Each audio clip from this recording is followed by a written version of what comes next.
aujourd'hui, nous allons trouver votre prochain jeu, les amis.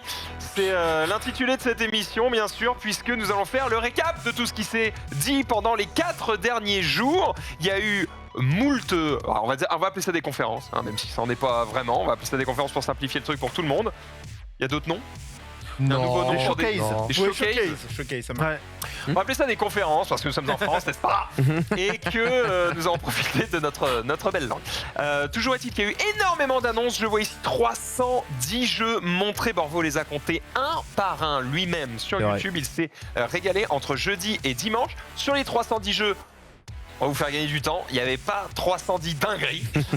Donc on va essayer de revenir sur le pire, le meilleur, les débats que ça a pu aussi déclencher avec les différentes informations qu'on a pu avoir. Et pour en parler avec moi autour de ce plateau, nous avons l'honneur d'avoir, je vais aller à gauche en fait, parce qu'on a pas eu le plaisir de l'avoir ce week-end. On est très content d'avoir. Pour une fois. Viens à gauche. On est avec Ken. Comment ça va? Bonjour Max, bonjour à tous. Écoute, ça va. On est là jusqu'à une petite heure du matin, donc on va y aller mollo pour le moment. On va commencer tranquille. C'est un petit marathon là ce soir. Ken, t'étais un petit peu malade ce week-end. Tu es enfin de retour et pas de retour pour rien, puisque ce soir, tu l'as dit, tu es en ligne jusque tard, puisqu'il y a Capcom. À quelle heure? Minuit? Ouais, c'est ça, minuit, qui pourrait être, peut-être, parce que visiblement, vu ce qu'il y a en face, il y a moyen de se placer, une des confs les plus intéressantes de ce Summer Game Fest. Donc on en attend beaucoup, même si en arrivant à la fin, et c'est souvent le cas de Capcom et aussi de Square Enix, ils arrivent avec des trucs déjà montrés dans toutes les confs d'ailleurs. Mais peut-être des petits trucs bonus, etc. Square Enix sera là aussi, mais un petit peu plus tard, jeudi soir, a priori. Oui, mais ça va durer 10 minutes. Bah voilà. C'est ça le truc. Au début, on s'est dit trop bien. Square Enix, on va faire la fête pendant 1 heure, ça va être énorme, on va faire 12 pré-shows. Puis on nous a dit c'est 10 minutes, on a fait bon, vous le regarderez sur Twitter, les gars. Puis ce sera good. Non, surtout, on fera évidemment le récap de ce qui se sera dit le lendemain, dans le lunch play, dans le récap, etc. Adibou est avec nous aussi, comment ça va? Bah ouais, le 3 à la suite, très content d'être là, et puis de pouvoir parler aussi avec Anagoun de toute la partie indépendante, parce que sur les 300 jeux, je pense qu'il y en a au moins 200, c'est des jeux indés. Donc voilà, voir si on va en parler ou pas, mais on a décelé certaines tendances justement, donc pourquoi pas. Des grenouilles volontaires, voilà, des grenouilles. Et du Stardew Valley. Qui aient un peu une mise en avant qu'ils n'ont peut-être pas forcément eu les autres années. Là, au moins, ils ont le champ libre pour communiquer. Après, on va revenir sur ça aussi. Est-ce que la mare n'est pas trop grande? Est-ce qu'on ne se noie pas dans tous ces jeux et tous ces indés? On va y revenir. Anagoun, comment ça va? Ça s'est bien passé chez JV là, pendant 4 jours. Vous avez trimé dans le feu non-stop, comme d'habitude dans ce genre de truc, à essayer de pondre à peu près une news toutes les 10 secondes, parce qu'il y a un trailer toutes les 10 secondes. Donc voilà, c'est toujours un peu la teuf, mais c'est toujours une partie, un moment super intéressant, parce que toi-même, t'es super intéressé par ce qui se passe, t'es content de voir des annonces, tu exultes de joie, puis très vite, il faut que t'ailles taper sur ton clavier. Donc voilà. S'il y a un jeu que tu dois retenir de ces 4 jours là, comme ça, moi, un truc qui t'a marqué, tu te dis je suis content d'avoir bossé pendant 4 jours pour ça. Ça sera The Plucky Squire. Bon on en a parlé dans le récap, justement. Le jeu en 2D qui passe en 3D quand il sort du bouquin, machin. Tout à fait. Pour moi, c'est le jeu j'allais dire de l'E3. Je vais dire de l'E3 à chaque fois. C'est celui qui t'a marqué. Mais c'est celui qui m'a marqué. Ouais. Oui, mais on peut l'appeler l'E3, il n'y a pas de souci. D'ailleurs, il y aura un sujet sur l'E3 aussi, puisqu'on va revenir justement sur ce thème de l'E3 en physique l'année prochaine, mais avec aussi le Summer Game Fest en physique l'année prochaine. Oui, mais qui, pourquoi, dans quelle étagère, tout ça. On va en parler avec Menro notamment. Ça va, Menro? Écoute, ça va très bien. Moi, j'ai envie de dire pour ce non-E3 de l'année, un petit pas pour moi, mais un grand pas pour les joueurs. C'est-à-dire que... il y a plein de trucs bien, mais rien qui t'a plu. C'est ça, il y a plein... Alors, des trucs bien, je sais pas, mais des trucs qui sont importants pour l'industrie du jeu vidéo. Je pense notamment au Game Pass qui continue à Rocket Sky vraiment. Très fort. Et à côté de ça, personnellement, je sors avec un panier à moitié vide. Tu vois, c'est... T'as fait ton marché, mais il y avait que des trucs, il y avait que des légumes. J'ai pris du discount. Très bien. Eh bien, on va revenir un petit peu sur tous ces sujets avec vous, évidemment. Ça a commencé avec le Summer Game Fest et on va faire un petit peu le tour des jeux qui ont le plus marqué le Summer Game Fest. Et après, on reviendra justement sur ce sujet du Summer Game Fest physique face à l'E3 physique. Qui gagnera cette guerre? En tout cas, quel est votre avis un petit peu sur la question? Au Summer Game Fest, on a eu le plaisir de découvrir Street Fighter 6. Oui. ou plutôt de le revoir, parce qu'on l'avait déjà vu un petit peu, il me semble. On a vu Guile. On l'avait entre Guile. Et finalement, ça semble-t-il plu à beaucoup de monde. On en a parlé pas mal dans le récap puisque Genius nous a fait une petite chronique dessus pour nous donner son avis puisqu'il l'a testé ce matin. Est-ce que tu l'as testé, Ken? Alors, j'ai pas encore testé le jeu. Je le testais mercredi matin. Parce que j'ai pas eu le temps avec le Lunch Play de passer chez Capcom France.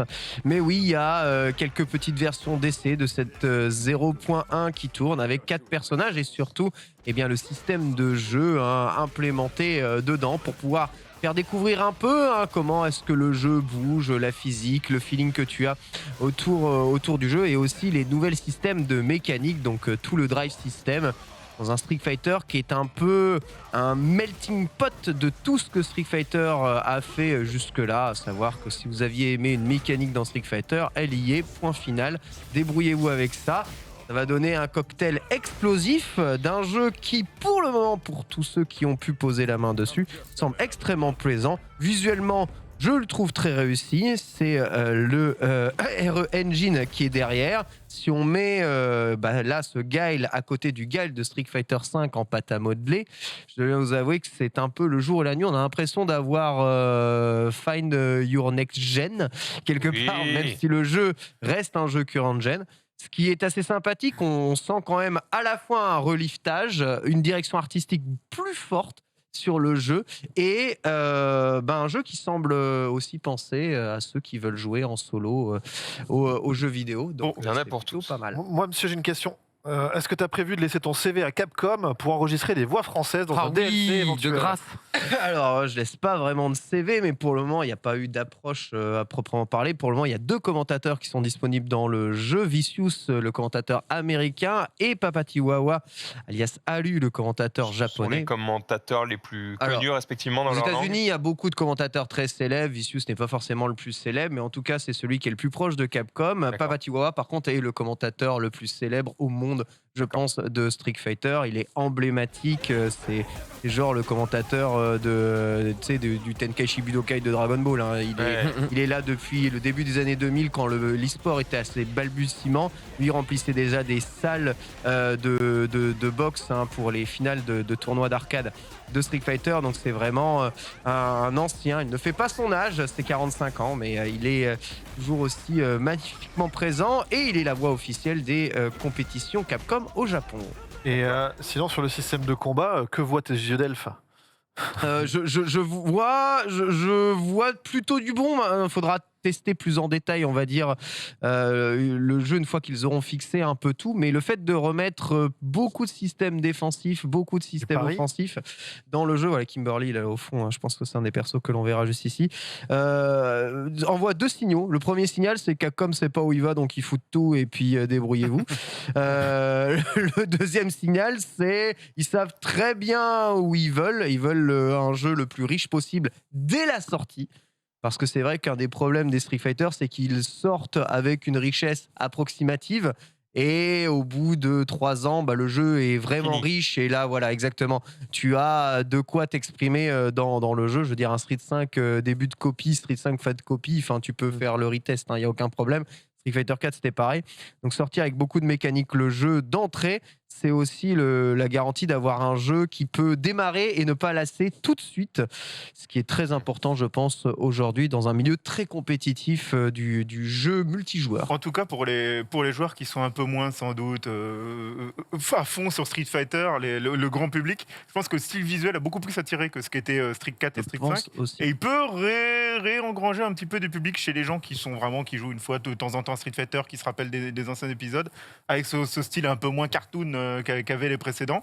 Et je pense que ça va réattirer beaucoup de gens. Moi. Ce qui va aider aussi à attirer, on va dire, le grand public, c'est ce système de commande classique moderne qui va permettre aussi de pouvoir sortir des coups stylés sans apprendre 150 execs. Donc ça va être... Surtout pour les persos à charge ou les trucs comme ça, ou à 3-6, ou pour réussir à faire une chope avec Zangief, tu dois sauter 20 000 fois, etc. Se lever tôt le matin. Ouais. C'est vrai que pour les néophytes, ça risque d'être super agréable de pouvoir jouer des persos qui pouvaient jamais jouer. On ne pourra pas revenir sur tous les jeux si on passe 10 minutes sur chacun. Donc évidemment, contexte, Je sens qu'il y a évidemment. de l'amour sur ce Street Fighter. Oui, il y a de l'amour, il y Et a de on va l'amour, bien en sûr. revoir ce soir, on en a vu tout à l'heure, donc on va passer directement à un autre jeu qui a beaucoup marqué ce Nano 3, puisqu'on l'a vu plusieurs fois, et qu'à chaque fois qu'on l'a vu, tout le monde a bavé du cul. Ça s'appelle Callisto Protocol, et ça a marqué les esprits. C'est peut-être même le jeu de cette 3.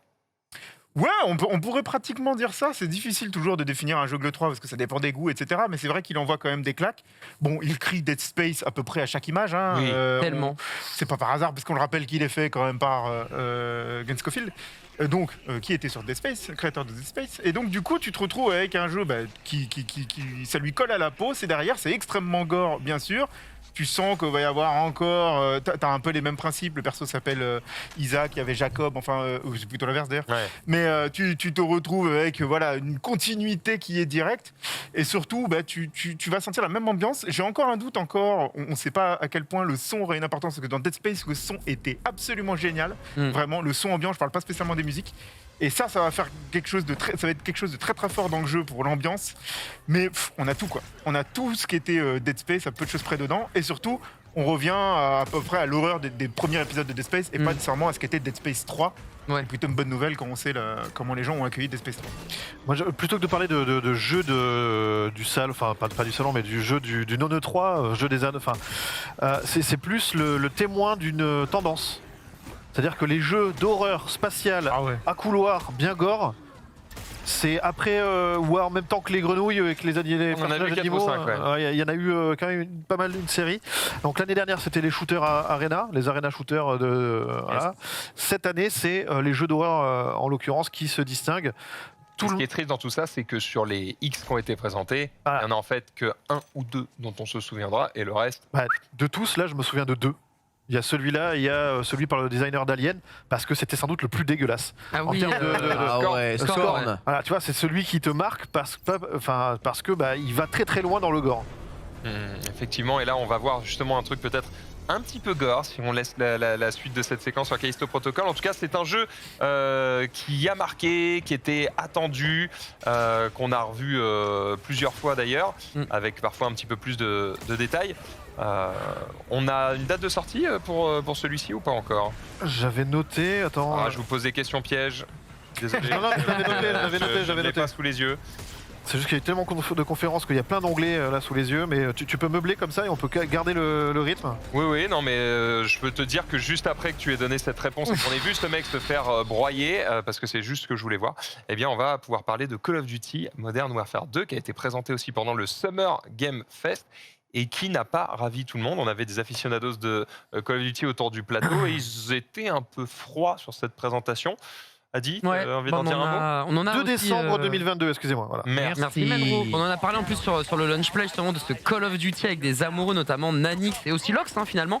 Mais c'est comme Callisto en fait. Je vais pas dire on en a gros, mais on en a gros pour des raisons qui sont différentes. Call of Duty, surtout les Modern Warfare, ça fait partie des jeux auxquels j'ai, et je pense pas mal de personnes, ont passé des nuits entières à jouer en ligne avec leurs potes, etc. Il y a vraiment une sorte de retour aux sources qui fait super plaisir. Maintenant, je vais pas dire que c'est toujours la même chose, mais là on a vu la démo, c'était hyper plan-plan, c'était comme finalement le Half-Life Alyx, tu sais, qu'on a vu hier, où c'est un couloir, ça va tout droit, c'est lent. Alors j'espère que manette en main, évidemment, pour la partie solo ça sera plus nerveux, et je pense aussi pour le multijoueur, mais en vrai il n'y a pas vraiment eu encore de révolution. On sait qu'ils veulent prendre leur temps et ne plus faire un marronnier annuel pour Call of Duty.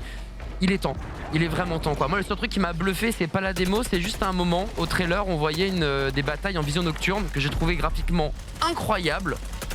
Pour le reste, moi personnellement, qui suis pourtant un amoureux de Modern Warfare, la nostalgie a pas encore réussi à faire son tour de passe-passe. On n'a pas encore pris. Alors après, on rappelle que c'est une démo aussi, l'expérience manette en main sera probablement très différente. Là on voit une démo qui est fluide, où le mec rate pas grand chose, il prend quasiment aucune balle, donc forcément on se fait chier.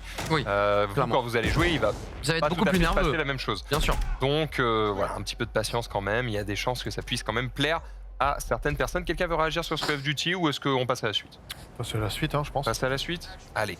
Marvel Midnight Suns, si j'ai bien compris, c'est un XCOM-like, mais sans les cases, dans un univers, timeline bien précise de Marvel, avec que des persos qui sont en noir et jaune.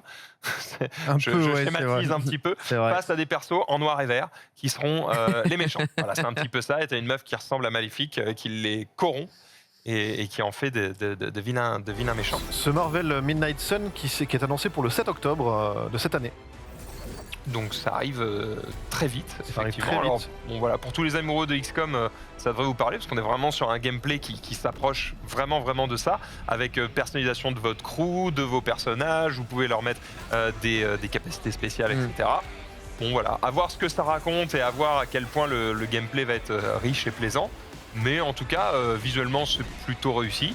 Ouais, plutôt. Quand je la vois, j'ai l'impression qu'il y a des ergs qui vont débarquer un peu partout, mais ouais. Ouais, c'est ça. Mais, Ouais, Kagan est parmi nous. Ouais.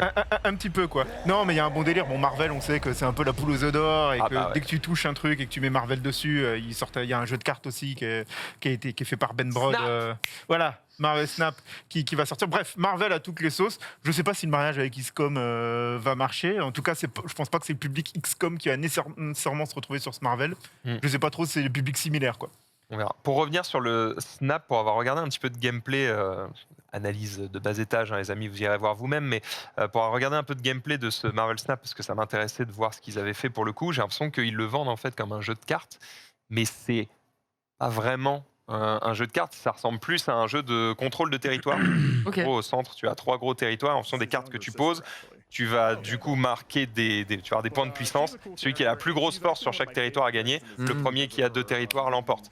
C'est Ok. pas vraiment un truc où tu vas attaquer les autres personnages, etc. Ou en tout cas, ça va se faire via des compétences. Bref, ça va pas être un jeu de cartes comme on peut l'entendre sur un Magic ou sur ce genre de choses.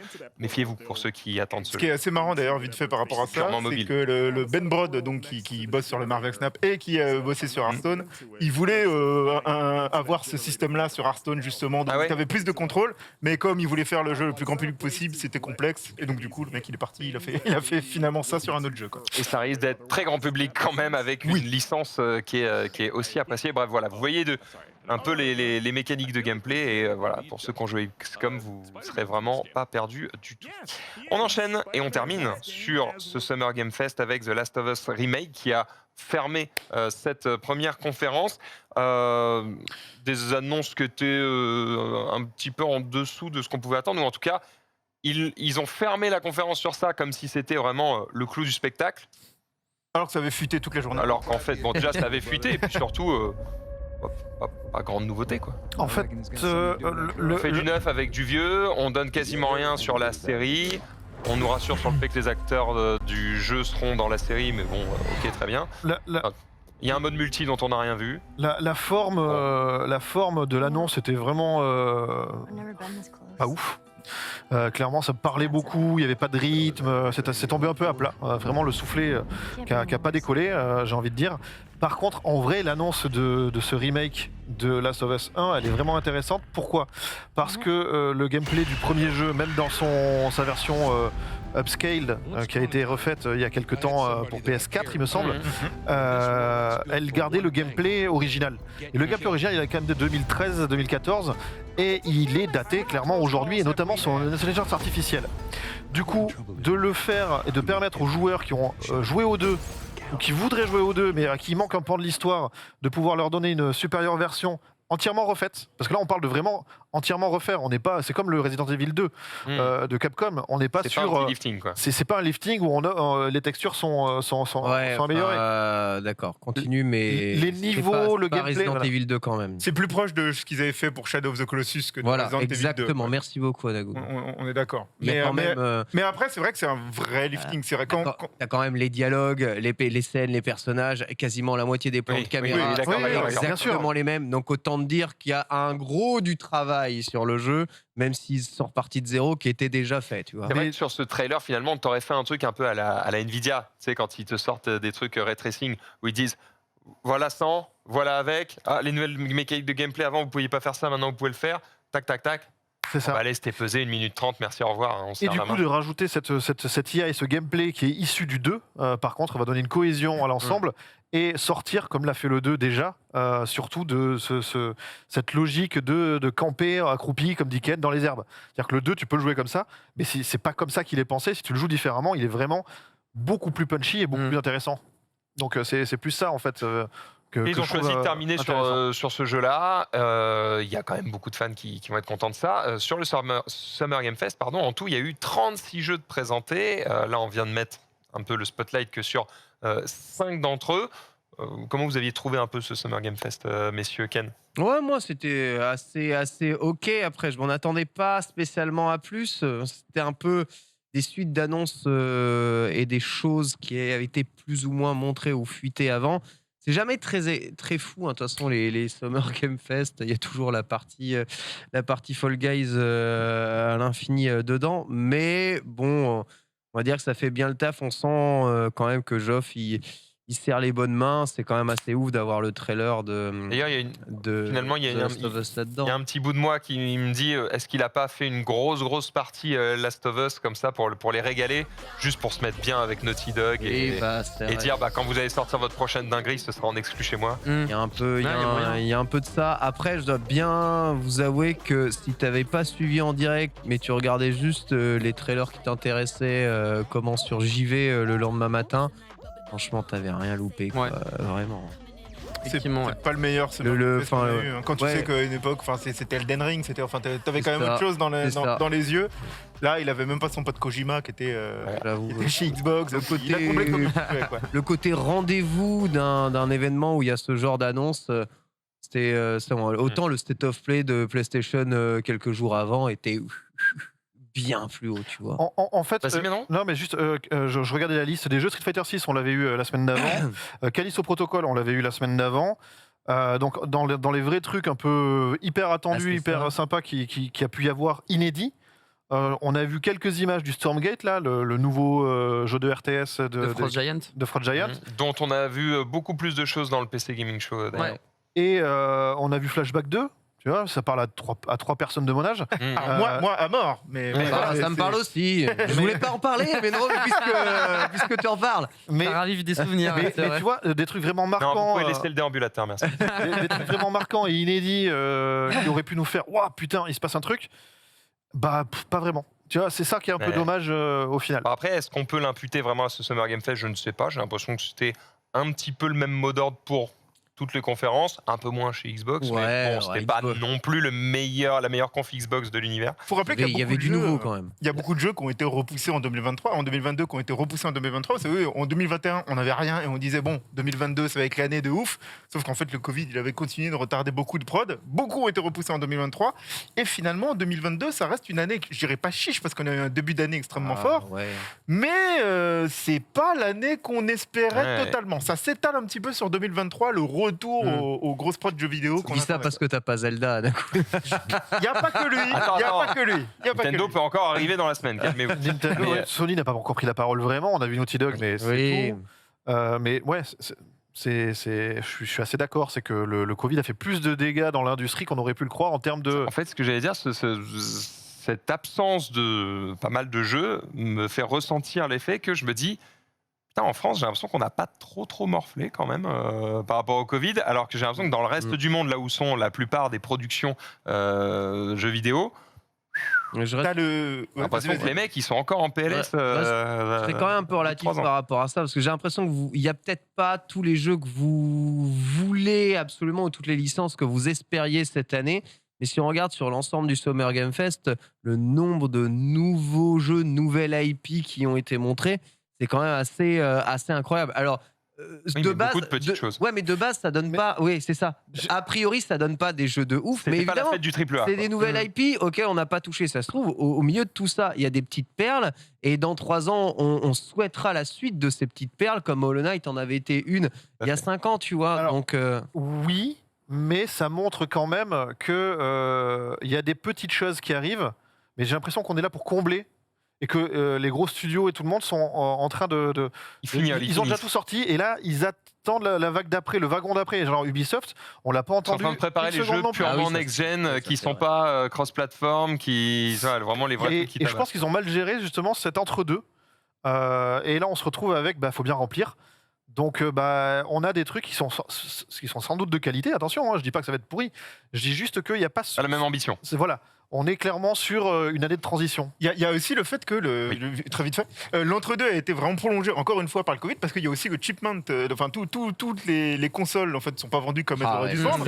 Ils s'attendaient à ce qu'aujourd'hui des PlayStation 5 et des Xbox Series, il y en ait des dizaines de milliers de plus, de millions par an de plus. Et maintenant tu te retrouves à devoir faire du cross-gen pendant 3 ans et demi, alors que normalement c'est plus 1 an et demi. Et donc du coup, ça change énormément de choses sur le développement, ce qui explique aussi beaucoup de retard. Très relou effectivement comme type de problématique, et c'est là que Xbox a un peu sorti son épingle du jeu avec vous n'avez pas de console, c'est pas grave, on propose du cloud gaming, les gars, jouez sur votre télé, achetez du Samsung et on est bon. On reviendra sur ça tout à l'heure. Pour le moment, je voudrais terminer cette petite ouverture Summer Game Fest sur l'annonce en fin de Summer Game Fest d'une version physique de ce salon. Geoff Keighley face aux organisateurs de l'E3. Qui va gagner? Menro? Je le vois pas comme un duel. Je le vois comme quelque chose de complémentaire. C'est plutôt au catch, tu vois, quand tu tapes avec ton coéquipier que tu turns. Pourtant, ils s'envoient des fions. Ouais, tous les ils s'envoient deux. des fions, mais en gros. Les qui annoncent la reprise de l'E3 la veille du Summer Game Fest. Quand ils annoncent que l'E3 n'aura pas lieu, un tweet de Geoff Keighley qui dit moi, je suis bien là. Mais ça sent pas la bonne entente. Je pense que Geoff Keighley va garder ce côté un peu plus entertainment et show, spectacle, etc. En faisant venir des potes, en faisant des annonces, peut-être en transformant ça avec pas mal de guests, comme il y avait eu Keanu Reeves à l'époque chez Xbox. Tu vois, là, on a eu The Rock, mais en version low cost, parce que c'était. Voilà. Mais je vois bien Geoff Keighley garder ça et avoir un boost où il y aurait la possibilité peut-être de venir tester, voir des trucs un peu dans le côté strass et paillettes. D'accord. À côté de ça, peut-être que l'E3 va plus business. Plus se recentrer sur le B2B, le business, presse, tout en gardant des journées grand public évidemment. Mais parce que Geoff Keighley se dit pas juste, tiens, il y a un beau billet à se faire à prendre la place de l'E3 quand même. Oh, bien sûr. Oui, c'est ce qu'il essaie de faire. C'est ce qu'il essaie de faire depuis le départ, de toute façon. Après, je pense qu'il y a de la place pour beaucoup de gens dans cette période parce qu'ils ne sont pas encore assez bêtes pour faire leur conférence quand même sur la même heure non plus. Donc, ils ne seront jamais en concurrence vraiment direct. C'est-à-dire que tu as des créneaux, en fait, et ils vont toujours, à mon avis, les deux existants, se démerder pour ne pas être chacun dans le même créneau parce qu'ils savent que ce n'est pas un intérêt. Donc, du coup, tout ça, pour les joueurs en tout cas, ça va faire partie de la période E3. En fait, c'est déjà là la raison pour laquelle tout le monde se colle, parce qu'il y a même ceux qui ne sont pas au Summer Game Fest, ils se collent à cette période pour cette raison. On sait que dans l'imaginaire collectif, voilà, c'est la période E3. Donc, je pense qu'ils vont un peu s'agencer et donc ça devrait les aider tous les deux. Je pense que celui qui a le plus besoin d'aide, de toute façon, c'est l'E3, qui a vécu des moments très difficiles et on sait que le coût pour être affiché chez Geoff Keighley, c'est à peu près 10 000 boules. C'était le cas, en tout cas, l'année dernière. Je ne sais pas quel prix. 10 000 balles pour être affiché au Summer Game Fest. C'était 10 000 boules. Les prix intéressants. Et à l'E3, pour avoir un stand et tout comme ça coûte beaucoup plus cher. Donc, du coup, voilà, je pense que ça va forcer au moins. Pas pareil d'envoyer un trailer et d'avoir un espace dans un hall. Salon à la base, Geoff Keighley, ce qu'il a proposé, c'est d'abord un show. Et là, il va vouloir avoir un truc physique. C'est-à-dire qu'ils vont les deux, ils partent d'un point différent. Ils vont essayer de se rejoindre au milieu quelque part. Mais l'E3, il n'y a jamais eu de conférence. Il n'y a jamais eu de conférence E3. C'était les constructeurs, les éditeurs les plus importants, les plus gros, qui se sont greffés et qui faisaient des événements ou des prises de parole juste collées avant l'ouverture du salon. Tu y vois la possibilité d'un rapprochement et d'une coopération. Ouais, je pense. Moi, dans l'annonce de Geoff Keighley, j'y vois une attaque, un pied de nez, j'y vois une provocation. Non, mais on verra ce qui va se passer. Mais...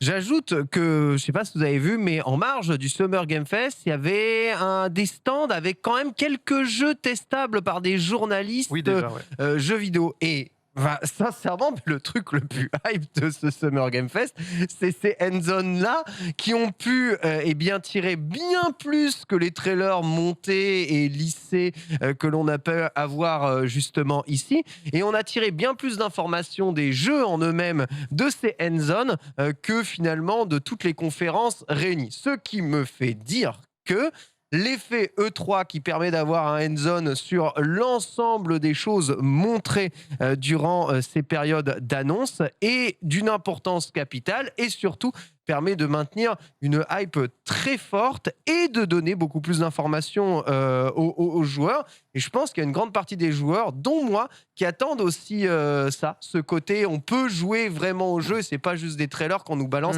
à l'infini. Et pour ça, quand tu dis on peut jouer au jeu, il faut faire partie de la presse pour aller jouer mais quand bien même, enfin je veux dire, moi j'ai pas mal de démos en vrai. Mais oui, c'est ça, il y a des démos à l'infini. Moi j'ai toutes les vidéos de Street Fighter 6 que je veux, tu vois, même si c'est pas moi qui joue, je vois les mecs vraiment jouer au jeu, tu vois.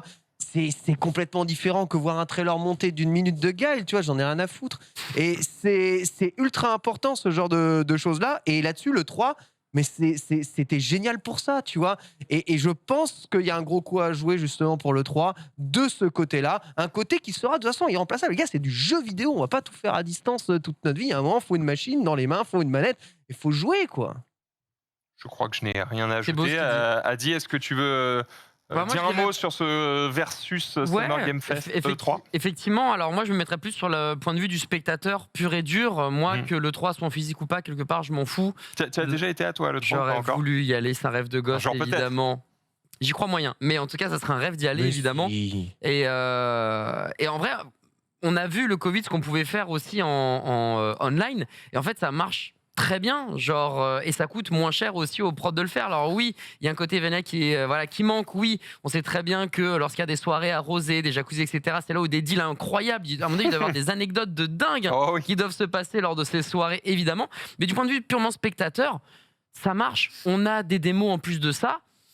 Le retour ou pas de l'E3 finalement, moi j'aimerais qu'évidemment qu'ils reviennent physiquement et qu'on puisse y aller, etc. Mais est-ce que c'est gênant qu'ils ne reviennent pas ? Moi, personnellement, pas plus que ça. J'aurais tendance à dire que les conférences sur place plutôt que les showcases me manquent peut-être plus. C'est-à-dire que d'avoir une annonce dans un showcase, une vidéo montée, comme disait Ken, avec on est 5 à s'enjailler ou 6 autour d'un plateau où vous tous et toutes derrière votre écran, c'est pas la même chose que quand à un moment tu as un plan large et que tu as un panel de 3 ou 4 000 personnes qui sont en train de faire un silence tellement qu'ils sont estomaqués.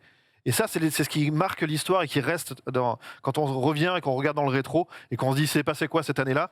Putain, c'était l'année où dans God of War, il y avait un orchestre qui jouait. Enfin, ça, c'est un truc dont on se souvient, Miyamoto qui débarque avec. Là, on ne se souviendra de rien. On se souviendra qu'on a. Que ce jeu était présenté, que c'était cool. Chouette, mais en fait, on s'en souviendra quand il sera sorti. On se souviendra du jeu, mais jamais de l'annonce, quoi. Ouais, on se souvient de Keanu Reeves à moitié pété qui débarque sur la chaîne. Le problème, c'est que. Ouais, mais alors que on se souvient d'annonce, ça fait très cher le billet. Ouais, mais je sais. Et tu te souviens de Kojima cette année aussi, tu vois. Il y a peut-être une mise en scène à rendre intelligente via le offline. Je dis pas que. Enfin, online, je veux pas que ça soit ça, évidemment. Mais il y a peut-être un truc à faire parce que là, c'est très plan. C'est genre, on est en réalité augmentée dans des studios VR 360. Alors, c'est très cool et tout, mais ça manque de mise en scène, ça manque de punch, etc. Mais s'ils arrivent à faire ça de manière intelligente, mais en tout cas, je retiendrai que Kojima, il a dit salut. C'est Kojima, on va faire des trucs cool sur Xbox. Au revoir.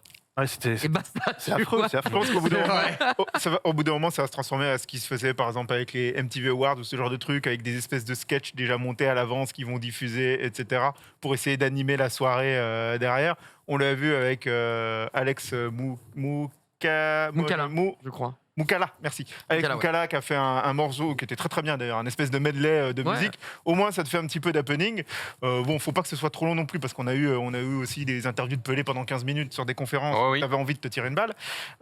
Mais ouais, voilà, au moins tu peux réussir à animer le truc assez correctement, quoi. C'est intéressant, je vois que sur la chaîne de The Game Awards, Geoff Keighley a répondu il y a 24 heures là, et il a fait une FAQ sur le Summer Game Fest. Oui, il le fait à chaque fois. J'ai pas pu le regarder, mais je viens de voir ça. J'ai regardé ça, ça peut être intéressant. On enchaîne avec Devolver, qui a suivi ce Summer Game Fest. Devolver qui a eu un petit peu moins d'annonces de jeux, forcément. Ils ont annoncé que les leurs, mais on va revenir par exemple sur Angerfoot. Est-ce que quelqu'un a suivi un peu cette conférence Devolver ou pas du tout? Moi, j'avoue que j'étais pas devant, donc je vais un peu découvrir les jeux avec vous. Oui, j'ai suivi. Je pense que monsieur aussi, on a regardé. Autant les sketchs qu'ils font avant, personnellement, je m'en fiche.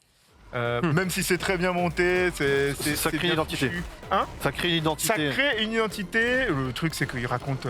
Je sais déjà ce qu'ils vont raconter. Je pouvais te raconter toutes les vannes qu'ils allaient faire avant qu'ils les fassent. Mais Oui, Voilà. c'était assez innovant quand ils l'ont commencé. Je pense qu'on arrive au bout de la formule aussi. Ouais, ouais, c'est ils se caricaturent eux-mêmes à ce Ouais. niveau-là. Mais par contre, leurs jeux, franchement, sont sympas. Je mettrai de côté le jeu de skate derrière. Mais vraiment, 4 jeux montrés. Et les 4 ont une vraie identité, ont quelque chose à apporter. Et il y en a 2 quand même qui sont jouables dans le tas. Et il y a pour moi, ce qui est le jeu de 3 et pour pas mal de gens, le jeu de 3 dans le tas.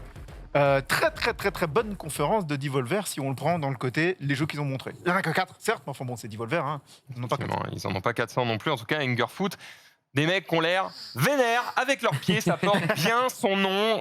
C'est plutôt propre. Alors, effectivement, on peut passer un petit peu de temps sur ce jeu qui t'a marqué, The Plucky Squire. Qu'est-ce qu'on en sait de ce jeu? C'est finalement une suite de mini-jeux, hommage à tous les jeux vidéo qui ont existé sur le bureau d'un ado. Il y a un vrai scénario, hein. Mine de Vas-y. rien, il y a un vrai scénario. Le scénario est assez simple. Le méchant de ce bouquin se rend compte qu'il est le méchant du bouquin et qu'il a des chances de perdre à chaque fois du coup. Donc il se démerde pour éjecter l'autre du bouquin pour Oh. éviter d'avoir de perdre. Donc c'est le méchant qui le vire en fait. Et du coup, le héros doit réussir à retourner dans le bouquin. Et le héros doit se démerder du coup par tous les moyens à essayer de retourner dans le bouquin pour aller buter le méchant. Donc bon, certes c'est pas non plus un scénario qui aurait gagné aux Oscars si c'était un film. Non, mais Mais en tout cas, il y a un design qui est ouf. Moi, je trouve la DA est folle de base. Et ça, t'as ce côté waouh que tu vois ici au moment où tu découvres que le jeu est en 3D. Et même sur les séquences en 3D, parce que tu t'es dit, ça peut être un séquence 3D plan-plan. Mais il y a des trucs un peu comme avait fait le Super Mario Odyssey, où t'as des phases en 2D où tu joues sur des décors et tout, voilà, comme ça. Et franchement, moi, je trouve que ça pète. Ça a l'air ultra inventif. Clairement, c'est ça. La promesse, elle est là. Faut voir si ça tient la durée aussi, Ouais, c'est ça. tu vois. Mais il y avait Evoland qui avait tenté des choses un petit peu en essayant d'être méta par rapport à l'histoire du jeu vidéo. Et le début du jeu marchait hyper bien. Après, ça se perdait un peu.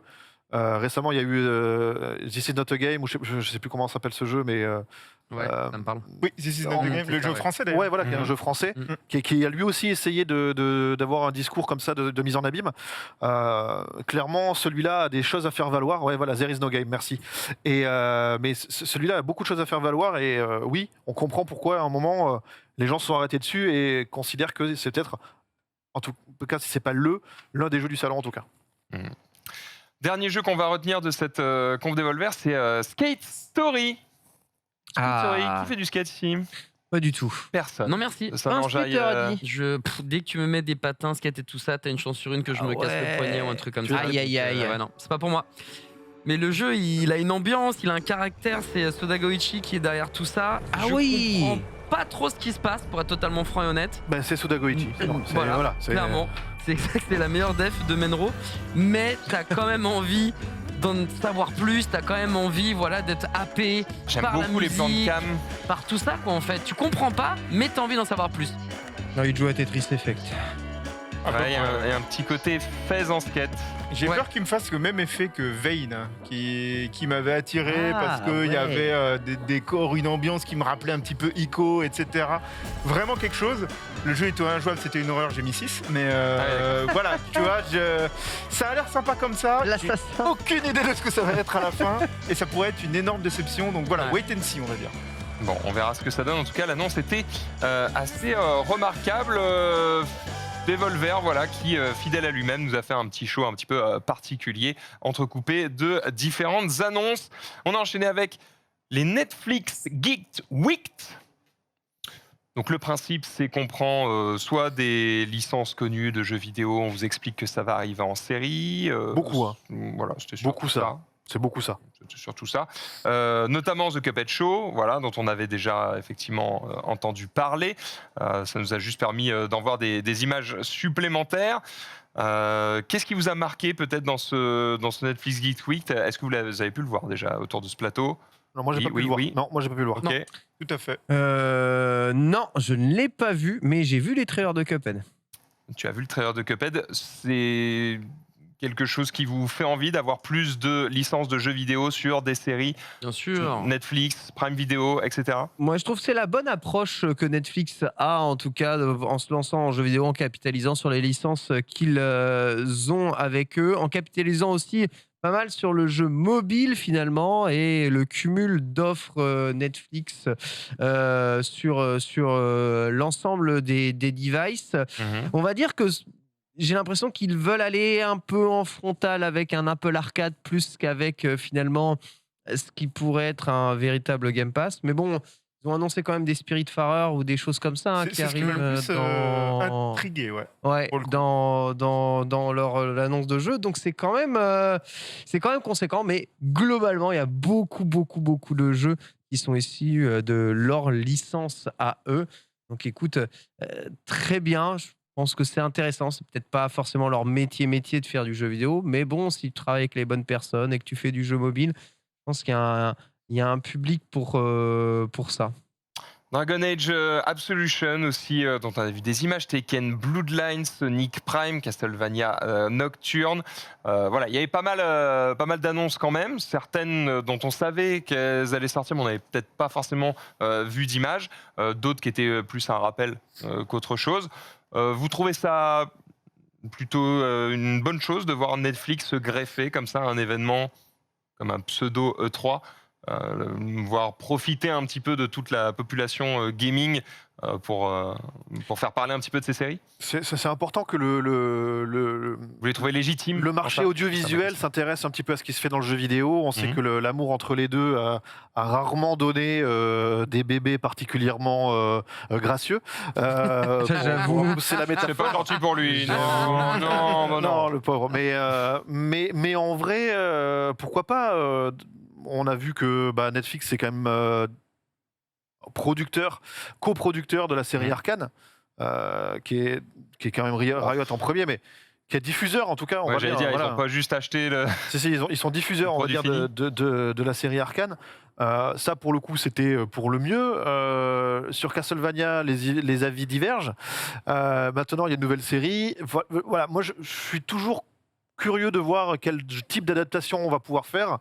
Maintenant, j'ai jamais eu la méga claque, à part Arcane, encore une fois, sur ce mariage-là, quoi. On va envoyer des images de Tekken Bloodline derrière nous. Tu veux réagir sur ça? Ouais, bien sûr. Non, moi, je suis un pigeon, un client de première. Hein. Dès qu'il y a une licence, si tu l'adaptes dans n'importe quoi, c'est une licence que j'adore, mais je suis le premier à foncer. Que ce soit du Demon Slayer notamment, mais ça peut être aussi très licence manga, etc. Donc là, jeux vidéo, je vois du Tekken, je vais forcément foncer dedans. Mais c'est cool, et tu vois, genre le côté légitime, moi, je pense que la légitimité, c'est quelque chose de très galvaudé, ça n'existe plus. Tu vois, tu te lances et tu vois ce qui se passe. C'est juste que je trouve que Netflix le fait intelligemment. Alors oui, s'ils chient une licence, ils vont se prendre quelques tapes sur les doigts. Mais à côté de ça, c'est plutôt bien réussi dans l'ensemble. Même si tu avais dit que c'était mi-figue, mi-raisin, il y a quand même des gens qui ont apprécié les licences qu'ils ont pu diffuser ou co-créer ou coproduire. Pour le jeu mobile, c'est pareil, c'est hyper smart en fait d'être sur mobile parce que c'est là où tu prends le moins de risque. C'est là où peut-être les joueurs sont les moins, on va dire, tatillons, regardants. Et puis on a beau dire ce qu'on veut, le mobile c'est le futur pour certains pays, pour certains continents, c'est même le présent et c'est nous juste, Européens, Français, c'est les jeux mobiles, c'est pas des vrais jeux, mais ça va arriver au fur et à mesure. Donc en vrai, ils sont déjà 2-3 steps en avance en étant forts là où ils ont besoin d'être forts. Donc non, moi ça me chauffe. Et puis en plus de ça, on n'en a pas parlé. Mais Point Pi, le jeu de la rédac, j'allais dire, le jeu de nos amis allergiques, quoi. Allez, Point Pi, mets-nous des images de Point Pi. Ils ne jouent qu'à ça. Donc franchement, c'est le Gotti, tu vois. Point Pi, incroyable. Et ça, c'est déjà sorti, non? Tu peux déjà y jouer, tout à fait. Donc voilà, ils ont réussi le pari de faire kiffer les gens sur quelque chose qui existe déjà, en tout cas un genre de jeu qui n'est pas forcément nouveau. Donc moi je trouve que Netflix y a rien d'inventif. Très cool. Netflix c'est très bien ce qu'ils font. On en a parlé longuement avec Anagoun, Tiraxa et Kao notamment. Et vraiment ils sont très malins. Ils sont très malins. Et puis de toute façon, on a besoin aussi d'avoir la force pour les amoureux de jeux vidéo de tous les secteurs possibles et imaginables. Donc let's go Netflix, vous êtes les bienvenus dans la famille du jeu vidéo, bien évidemment. C'est pareil pour Tribeca, on embrasse, bien sûr. Grand les bras à Netflix Games, qui a en tout cas tiré un petit peu son épingle du jeu sur ça. On verra s'ils seront présents les prochaines années. Si je peux ajouter un dernier truc, c'est que ils sont quand même aussi possesseurs de plusieurs IP qui ont maintenant pas mal de succès. Alors on pense évidemment à Stranger Things en premier, mais aussi à la Casa des Papel, à Squid Game. C'est des licences qui sont aujourd'hui assez fortes pour pouvoir être éventuellement proposées à des maisons, à des éditeurs de jeux vidéo un peu plus institutionnalisés. Pourquoi pas, tu vois, Squid Game, Battle Royale, ça paraît d'une évidence absolue. En mode cross Fall Guys, et un Battle Royale un peu plus classique. Il y a quelque chose qui peut être vraiment intéressant autour de ces licences. Elles sont assez fortes et ont assez de rayonnement. Donc, il y a quelque chose, peut-être qu'on peut imaginer de ce côté-là aussi. Un Telltale Better Call Saul ou Breaking Bad, un jeu narratif qui nous permet de vivre malgré ces 15 ans. Donc, c'est la fin, malheureusement. Tout ce qui débute a une fin. Mais si on peut continuer à kiffer Breaking Bad avec un jeu vidéo narratif, let's go là-dessus, c'est clair. Clairement.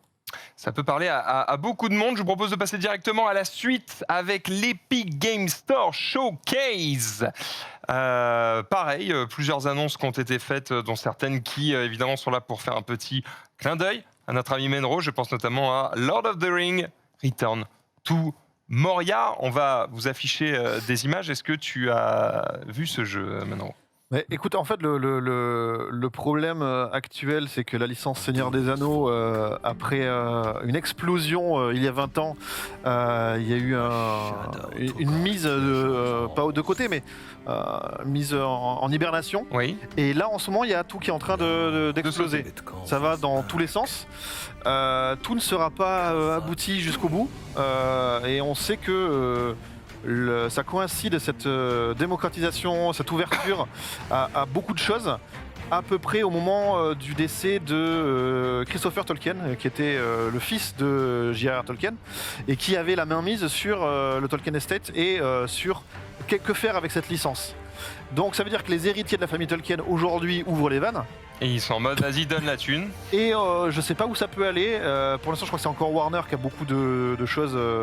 en termes de droits jeux vidéo. Si c'est Warner, ça veut dire que c'est en accord avec la trilogie de Peter Jackson, enfin les trilogies de Peter Jackson, en termes d'identité graphique. Il y a une cohésion générale qui se fait là-dessus. Par contre, il y a maintenant plein d'autres produits qui sortent. Et là, tout est possible et imaginable. Et là, on ne sait pas vers où ils vont aller.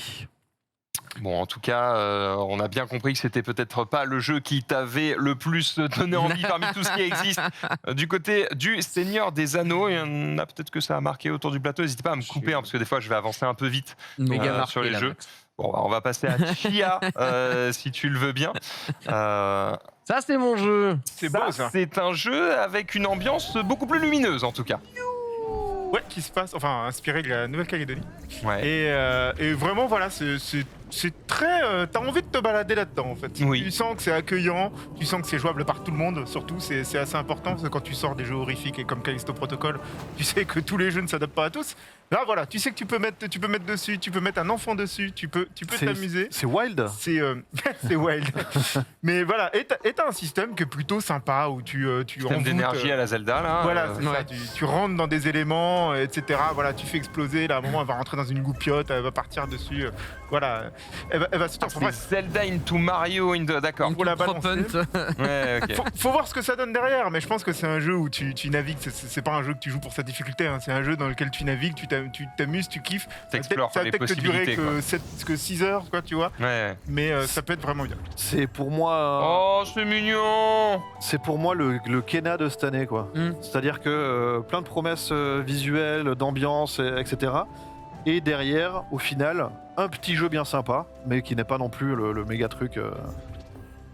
Ceci, ça a l'air plus original. Je sais pas si j'aurais choisi une noix, mais tu peux rouler, quoi.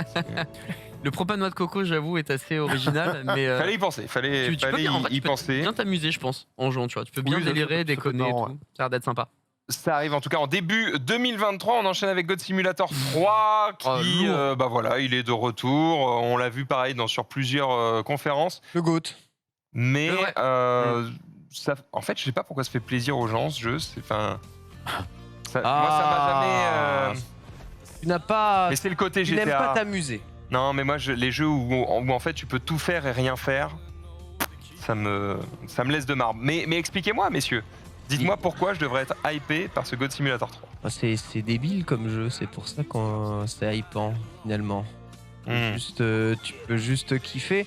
Maintenant, Donc pourquoi ça, ce 3 va te faire plus kiffer que ceux d'avant? Parce que tu vas pouvoir aller dégommer les fermiers de Farm Sim et que tu pourras faire de la coop. Et voilà. Après, comme pour le premier, ils basent un peu toute leur communication sur sur l'exubérance. Déjà, ils sont arrivés, là c'est le deuxième trailer, mais ils avaient fait déjà un trailer pendant le Summer Game Fest où ils faisaient comme si c'était Dead Island incroyable. 2. Donc Incroyable. très bien joué, je trouve. Ouais, Très bien ouf. joué le trailer. Il s'appelle God Simulator 3, alors que pour rappel, il n'y a pas eu de God Simulator 2. Donc c'est juste pour faire une fin qui s'appelle comme ça. J'avais même pas la vanne, tu vois. C'est comme Bryce Dennis. Il y a pas de... Oui, voilà, c'est exactement ça. Il n'y a absolument pas de 2. Ils ont sorti énormément de DLC pour le 1 en fait, mais il n'y avait pas de 2. Très bonne Voilà, vanne. ils basent tout là-dessus.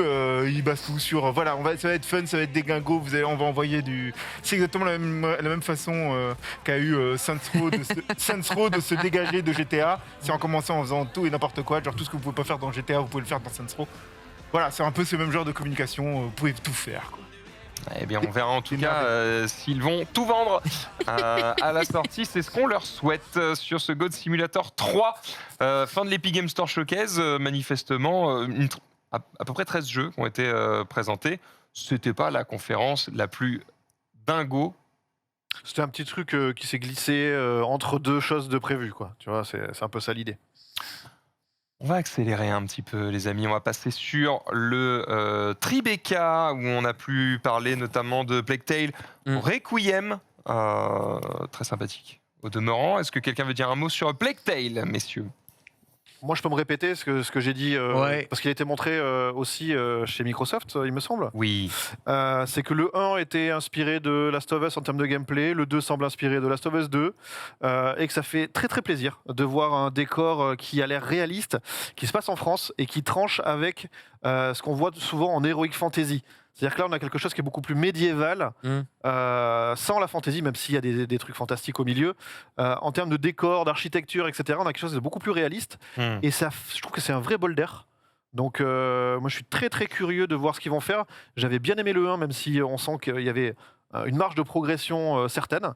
Donc très chaud patate, ça fait partie vraiment des jeux que je guette. En fait, je vois qu'on a Plague Tale Requiem, derrière on aura eu, tu peux rester sur ce trailer, on aura eu American Arcadia, As Dusk Fall, encore du Cuphead, Immortality, en fait beaucoup de jeux qu'on verra finalement dans d'autres conférences, soit avant, soit après. L'intérêt en fait du Tribeca Game Showcase, c'est surtout qu'on prend le temps de les montrer en long, en large, en travers, d'avoir de longues séquences de gameplay, d'avoir des interviews de développeurs. C'est vraiment la version extended des autres conférences où on peut prendre le temps d'en voir un petit peu plus. C'est ce que vous attendez d'un E3, ce genre de conférence où justement on prend le temps de donner la parole aux développeurs, ou est-ce que vous trouvez ça finalement un peu perdu au milieu de tout ça? Non, moi je trouve que c'est une bonne idée. Faut que ce soit bien, bien timé, exactement, bien mis. Ça m'a paru un peu long. En fait, ce qui est souvent très longué, c'est quand tu as un trailer. T'étais sur cette conf, toi, Dibou. Tu reprends des images de trailer. Tu reprends des images de trailer pour l'illustrer avec des paroles de dev. C'est un peu chiant. Après, bon, là, Plague Tale, c'est beaucoup de gameplay qui montre, donc c'est cool au final. Mais oui, c'est sûr que quand les confs font 2h30, mais qu'il n'y a que 4 jeux qui est montré. La contre, c'était ce qu'on a vécu ensemble avec Arma, par exemple. Tribeca, il y avait 9 jeux sur lesquels on a passé du temps. Ouais, mais Tribeca avait des jeux cool, effectivement, genre Immortality, il est vraiment charmé pour le coup. American Arcadia, pareil, ultra cool, le principe est incroyable, ce Truman Show rétro-futuriste et tout, c'est incroyable. Mais après, c'est cool d'avoir quelques avis, c'est cool d'avoir les infos, les insights, etc. Le dev qui va t'expliquer, mais pourquoi il a voulu faire ça, comme ce qu'on avait eu un moment sur les développeurs en Ukraine et certains jeux où en fait on voulait parler de la guerre, mais pas avec des flingues, mais juste tu conduis. Et tu dois survivre alors qu'il y a un bombardement. Enfin, il y avait toujours une idée derrière ça, c'est cool. Mais ce qui est bien, c'est que ça durait 2-3 minutes. Et il y en a d'autres, je le redis encore, mais Arma, gros, c'était trop long. Genre hier, on l'a vécu ensemble. Sur le PC Gaming Show, on a eu frère, un 20 petit minutes tunnel d'Arma. de 10 minutes d'Arma, on a envie de Le cahier des problème veines. de ce format, c'est que tu peux te dire, ok, je vais intéresser des gens en parlant plus longuement des jeux, etc. Le truc, c'est que quand tu es là-dessus, quand tu arrives sur cette conférence, le public, il n'arrive pas nécessairement pour chacun de ces jeux. C'est-à-dire que si tu passes 10 minutes sur un jeu qu'il n'aime pas, il y a un moment, il va se barrer en fait. Ça peut marcher quand les gens viennent spécifiquement pour marquer quelque chose. On te dit, on va parler de 30 minutes de Dead Space, et les gens qui viennent, ils veulent voir du Dead Space, quoi. Je parle. Ouais, voilà, Les présentations oui, bien de Dead sûr. Space. Là, ils savent pas ce qu'ils vont voir. S'ils tombent sur un genre de jeu, même le genre de jeu, c'est un tactical. Le mec, il aime pas le tactical. Il est paumé. Donc du coup, chacun va s'agripper à un truc. On est d'accord. Immortality, ça a excité tout le monde et le principe où tu bouges de photo. On va mettre des images d'Immortality en fond là. C'est incroyable. génial, mais c'est vrai qu'en termes de structure et de rythme, c'est compliqué parce que ça peut pas accrocher tout le monde. En fait, tu prends la conférence de Capcom de ce soir. A priori, on va voir du Street Fighter un peu plus en détail, du Resident Evil 4 en détail, et peut-être quelques surprises au passage. On vient pour ça, donc on peut y passer du temps, on peut voir plein de trucs. Pour moi, c'est ok. Quand tu y vas, genre surprise, les yeux voilà. masqués en mode surprise, j'ai plus envie qu'on me montre un panel de possibilités. Et si je veux aller creuser, je vais creuser derrière. Tu vois, c'est ça un peu le. Ouais. Mais là, on te force un petit peu à dire non mais regarde ça, mais ça me fait chier. Non mais tu vas le Non, mais regarder si, quand regarde, même tu parce vas aimer. qu'après il y a Kojima donc bon, Mange tes d'accord. épinards là, t'inquiète, c'est Bon, très bah, je vais regarder quand même alors, d'accord. Parfois, j'ai l'impression d'être dans les pubs avant mon film. Tu vois, au Cinoche. Ah ouais, tu vois, c'est une belle métaphore. Et tu fais ça a l'air cool, C'est ça sa se sort. spécialité. Et il est bon en Ah métaphore. ouais. Il est bon en métaphore. En analogie, il est pas mauvais. J'essaye de créer Je nourris le monstre. un angle. Voilà. Bref, Tribeca, c'était surtout si vous vouliez avoir des détails sur pas mal de jeux dont vous avez entendu parler un petit peu en marge de cette conférence. Ils ont passé un peu de temps sur 9 jeux, mais c'était finalement peu de choses face aux Guerilla Collective. Partie 1. La partie 2 aura lieu ce soir, juste après cette émission. Restez avec nous sur la partie 1. 48 jeux. Et on 48 Et jeux. on en a gardé que 3 dans On le en a runner. gardé 3 dans le runner. Ouais. Et ça, Ouais, alors, ouais. moi, bah écoute, vas-y. Adibou et Anagoun, apparemment, Régalez-nous, hein. vous étiez sur le coup. On était Régalez-nous. Est-ce sur que le vous avez live. passé un moment exquis? Bah écoute, c'est sympa de voir TMNT Shredder's Revenge en sachant qu'il sort dans précisément 3 jours maintenant et, C'est ça. et qu'on a déjà joué à la rédaction depuis une semaine. Voilà, super. Mais donc bon, ça fait partie de ces jeux où tu te dis ouais bon c'est bien de C'est le quoi la montrer note là, mais il sort. Je ne peux pas te le dire Merde, parce que j'ai essayé, le les trailer gars. est en cours. Il y a faille, hein. Je ne l'ai pas moi-même, En tout cas, ça a l'air très sympa. Et si vous avez aimé Turtles in Time, il y a des chances que ce soit du même genre. On rappelle que c'est Dotemu, ils font quand même Du bon des boulot. trucs- des trucs propres. Question, est-ce que quand même, si vous avez pu mettre la main dessus et tout, sans dévoiler de NDA ou ce que tu veux, nous on a eu la sensation que c'est parfois un peu trop brouillon, ça pète dans tous les sens et du coup, Tu tu perds peux la jouer, visibilité. Tu Surtout peux à jouer. Et voilà. encore, tu peux être 6, ouais. Ouais, Jusqu'à- surtout à Enfin, 6. six, ouais. Ouais, là, c'est franchement le boxon. Bon, après, t'es pas obligé de t'infliger de jouer à 6. Forcément, à 6, c'est le boxon. Pas de Je pense Friendly Fire. que, voilà. Pas de Friendly Fire sur les images qu'on a vues. Après, on se rappelle, voilà, dans Double Dragon, t'as fait l'option Friendly Fire ou non, Ouais. ou pas. Peut-être que ce sera le cas. Là, si tu joues ça à 6 en Friendly Fire, je pense que tu perds des amis. Hein. Oui. Et C'est une évidence. c'était tout l'intérêt de Battletoads sur Super NES. Bien sûr. Tu finissais jamais en niveau parce que au premier truc dans le vide, tu prenais ton pote et tu le balançais Tu le dedans. C'était la balançais, fin. bien C'est sûr. fini, quoi. Donc, Tous Au les jeux contraire. du genre, quoi. Mais voilà. Mais franchement, voilà. Bon, c'est pas le jeu de la Ah, conf parce April. qu'on sait qu'il va April, sortir mais- et les gens le regardaient en se disant bon, de toute façon, ils ont déjà décidé de l'acheter Oui. ou pas. Voilà, c'était pas le jeu. Il y avait 2-3 quand même. Il y avait Spells and Secrets. Ouais. Oui, voilà, bah, toute la saga Bonjour Harry Potter, on veut surfer dessus, qu'on a vu, donc des Oui, sorciers un quelques-uns, peu ouais. partout. Je crois que toi, t'as kiffé, toi. Je suis pas un grand fan d'Harry Potter, mais Spells and Secrets, j'ai trouvé ça cool en fait. Je trouvais que c'était entre guillemets une belle alternative à Hogwarts parce que Hogwarts, je trouve un peu Awkward. Hogwarts, bien vu, mais bon, spécifique. Non, un peu Rire de droite. lent, un peu lent peut-être. Après, on a vu que des images, quelques trucs de gameplay. J'ai pas eu la manette en main, donc ça se trouve c'est une révélation. Mais pour avoir regardé le trailer et des images de Hogwarts Legacy, ça m'a pas chauffé. Puis là, on arrive sur un truc beaucoup plus mignon, beaucoup plus coloré, beaucoup plus, j'allais dire fluide, beaucoup plus direct, genre rapide. Et du coup, bah ouais, j'avais trouvé ça pas dégueu pour des jeux qui sont censés être des jeux indés avec vraiment petit budget et juste pour passer un bon moment. Bah, j'avais trouvé ça cool en fait. Donc ouais, Spells and Secrets, ça a été plutôt une bonne nouvelle. Mais il y en avait d'autres. Hein. Il y avait aussi qui sont pas forcément dans le runner, mais t'avais Vas-y. Ugly qui était un jeu de réflexion qui avait l'air d'être ultra stylé qui m'a fait penser à Braid, donc un jeu où on se triturait les méninges, où on contrôlait le temps. Là, t'es deux et il faut jouer du coup avec ton miroir, enfin ton duo. Dans un univers qui est très glauque parce qu'on adore les trucs glauques cette année évidemment. Qu'est-ce qu'il y a d'autre? The Last Worker où tu vas jouer un mec de chez Amazon qui est dans un entrepôt qui a vécu sa vie dedans, mais en fin de compte tu te rends compte que il va aller plus loin et qu'en fait il y a des drones qui vont dire que t'as pas le droit, mais en fait t'as le droit, et du coup c'est une critique aussi de la société. Je crois qu'il y a un mode VR aussi. Il y a une démo, tu vois, il y a une démo effectivement qui est jouable de The Last Worker avec Arkanoid, puisqu'on parlait de rétro, Arkanoid aussi qui revient avec un Battle Royale. J'ai une petite pensée pour Borvo qui est en train de mettre tous les trailers, et au moment où il dit vas-y tu peux envoyer, il y avait aussi Arkanoid. Désolé, désolé. Il trouve le trailer, Mais, tu dégaines un autre titre. Continue. Il y avait quoi d'autre comme jeu? Il va mettre Arkanoid vite, change de jeu. Tiens, Arkanoid avec le Battle Royale qui est implémenté. Enfin, en vrai, il y avait quelques jeux très sympas qui, on le sentait, voulaient pas péter plus haut que son cul, je pense. C'est la bonne façon de parler. Et on s'est régalé. Et à côté de ça, il y avait d'autres. On a eu le droit à 4 conférences quand même comme ça, où c'était assez Tunnel Vision. Mais là, en l'occurrence, il y a eu des bonnes surprises. Et celles-ci, ce sont celles qui m'ont le plus marqué. Et évidemment, tu as raison de me le rappeler, mais il y a les démos de certaines. Donc du coup, ça permet aux gens directement de se faire un avis. Donc ça, c'est très très cool. Mais c'est vrai que là, sur la journée du samedi, vous avez quand même été... On a été gâtés. Gâtés par une profusion comme ça. C'est-à-dire qu'au lieu d'avoir une grosse part de gâteau, vous avez eu plein de bonbons.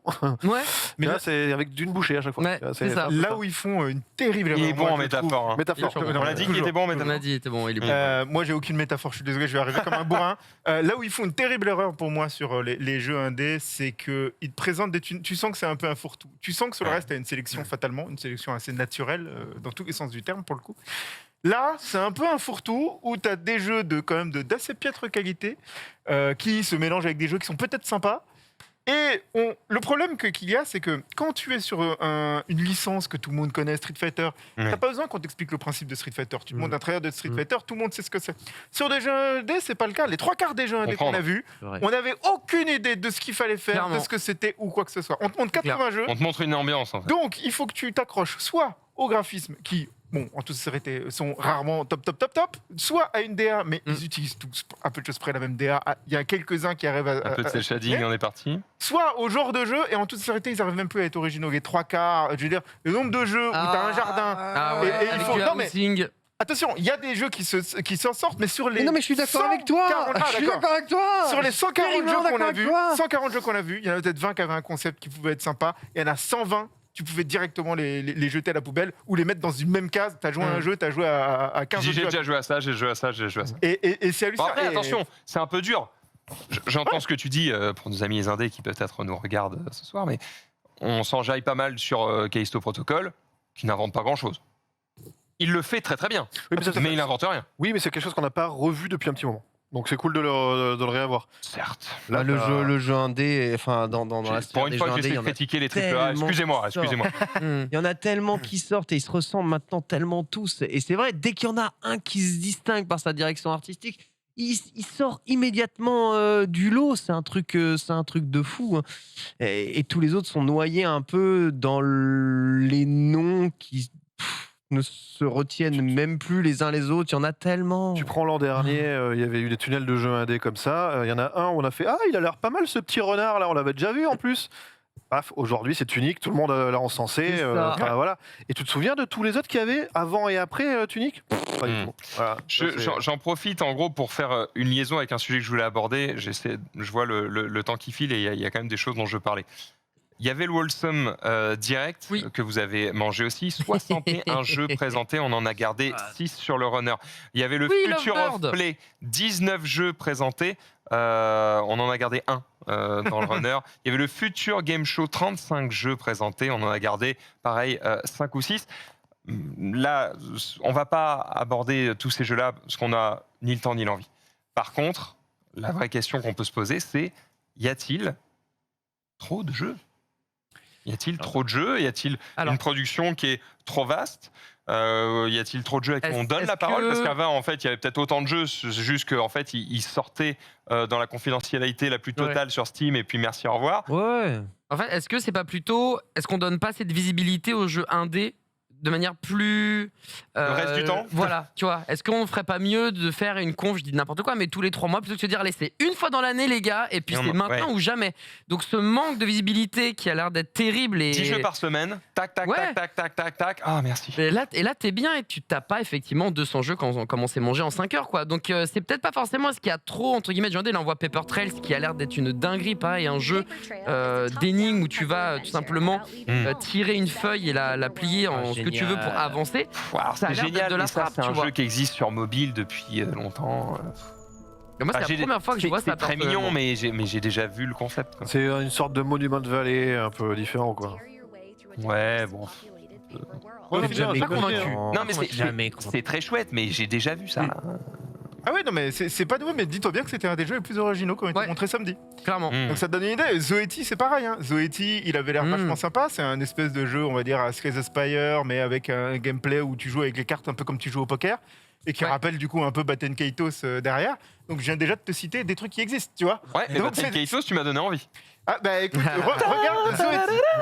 regarde Zoeti. Alors si tu joues au poker en fait, mais comme Batten Kaitos, tu fais des paires et tout machin, et ça fait des capacités plus puissantes. Exactement. Et franchement, du coup, moi ça m'a donné envie. Bon après les visuels sont ce qu'ils sont, mais en tout cas ça m'a donné envie. Court. Non, il y avait plus de choses. D'accord. Ils expliquent un peu le gameplay et tout, et voilà. Et sinon le reste du jeu c'est un peu de choses près un Slay the Spire. Tu gagnes des compétences, c'est un roguelite, etc. Mais voilà. Il y a des jeux concepts qui ressortent, mais il y a des jeux qu'on avait déjà vus aussi à un moment. Ouais. Et en fait, on en voit tellement des fois, tu vois, à un moment, on voit un jeu, un Metroidvania, je me dis, il a l'air sympa et tout, machin. Et je me rends compte que c'est 9 Years in Shadow, un jeu que j'attends depuis des mois. Et je me rappelle plus, tellement je vois des Metroidvania avec des visuels à peu près similaires. C'est vrai. 9 Years of Shadow, il a été annoncé, je le connaissais déjà depuis l'année dernière, quoi. Donc pour vous, c'est plus un problème de plus qu'un problème de profusion de jeux, qui est a priori pas vraiment le souci, c'est plus un problème de manière de le communiquer trop tôt ou trop d'un coup. Il y a aussi ce côté que si les indés se mettent à être conformistes et sortent tous le même genre de jeu, c'est-à-dire qu'ils n'ont plus ce qui fait la patte du jeu indé, c'est de faire une proposition à contre-courant. Après, tous les créateurs sont influencés par ce qui les entoure, par ce qui se passe autour d'eux, c'est ça qui est dommage. par la société, le problème, ils sont tous influencés par Farmville actuellement, donc c'est pas top, quoi. Par Farmville ou peut-être plus par Subnautica ou ce genre de choses, quoi. Aussi. Mais j'ai plus vu du faux Animal Crossing qui tendait vers le Farmville que du Subnautica.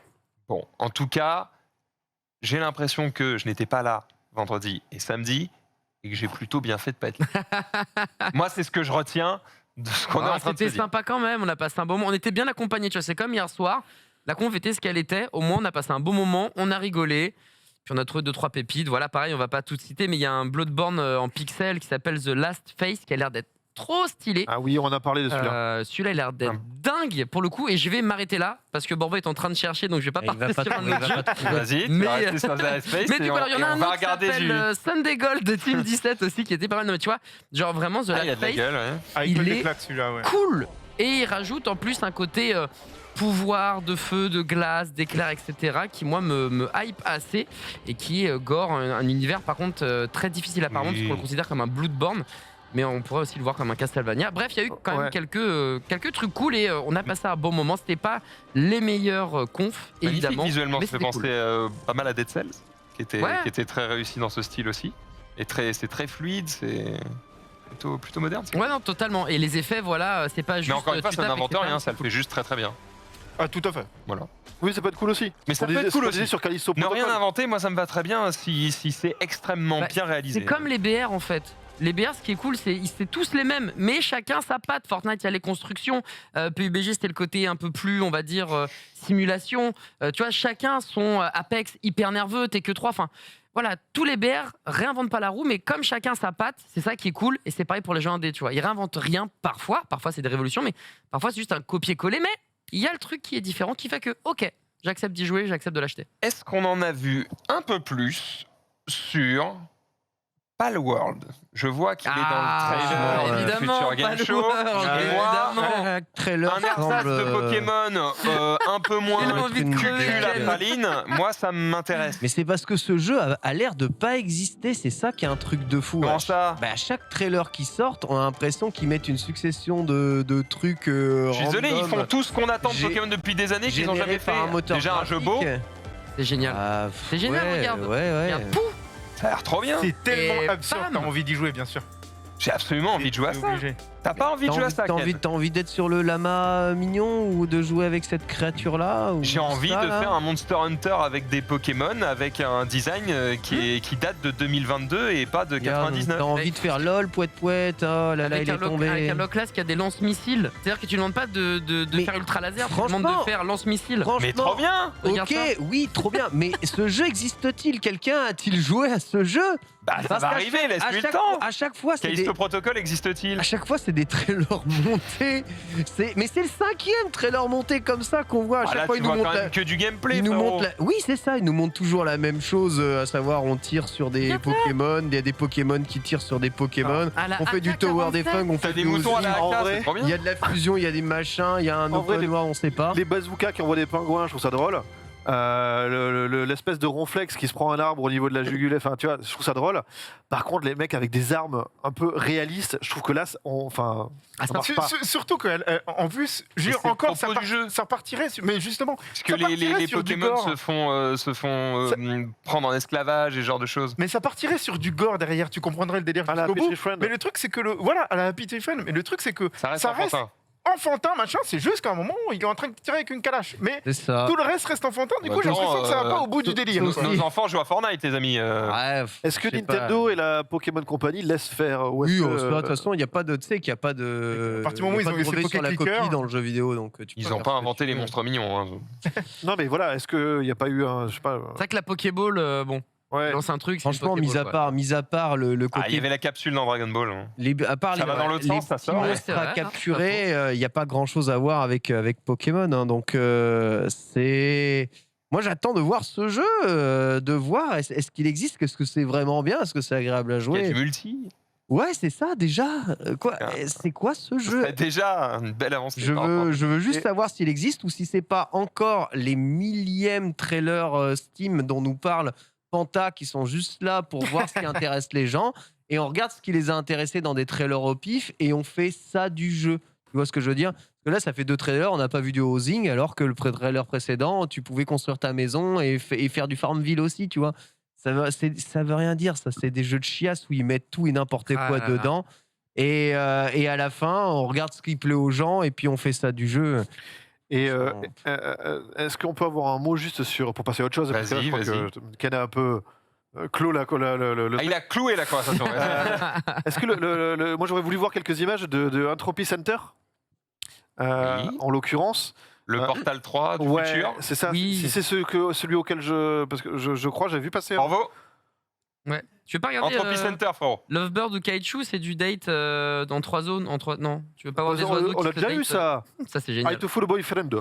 Ah Mais là, c'est du date de Kaichu, quand Ça, même. ouais. Là, et moi Pikachu, celui-là, très, très avec marrant, ce ouais. côté reconstruction, ce côté casse-tête, d'avancée, de machin, ça peut être un truc, vraiment, je pense. Ouais, clairement. Clairement, ça a été un des coups de cœur d'à peu près tout le monde quand on regardait la conf, ce côté. c'est beau, c'est portal, ingénieux, ouais. Mais avec C'est beau tu reviennes dans le temps, etc. C'est beau, c'est propre, c'est smart.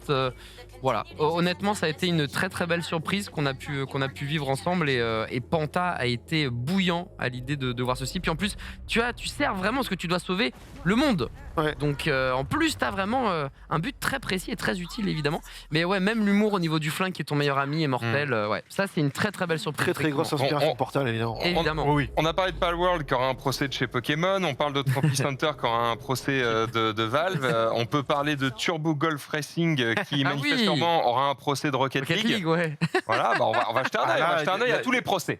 Voilà, on va Pour regarder te- tous les procès. Pour te dire à quel point, moi j'avais détourné la tête à l'instant, et quand j'ai tourné dans le truc, je me suis dit, oh, ils mettent un mode golf dans Rocket League. Ouais, moi aussi, j'ai regardé la Et je me suis dit, ah non, c'est un autre jeu. Ah bah d'accord. Ouais, Mais non, ils belle sont paire pas mis de la- couilles. La roulade en avant après le saut est incroyablement Rocket Leaguesque.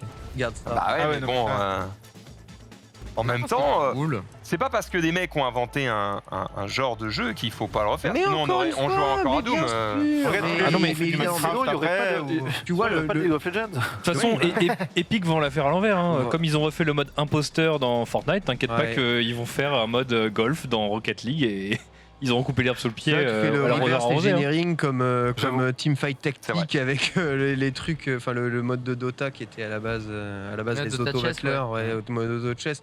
Enfin En oui, tout cas, bien ça a sûr, l'air on sait très lourd. bien comment ça marche. Il y a moyen de rigoler sur ça. Bah ouais, carrément, totalement. Mais Joli bon, en plus. quand tu fais ce genre de jeu-là en très clairement recopiant la gimmick d'un autre jeu, tu ne pourras jamais te détacher de ça. Et peut-être que tu arriveras à faire quelque chose, mais quoi qu'il arrive, Le logo est dégueulasse. la copie de la copie sera toujours plus fonctionnelle.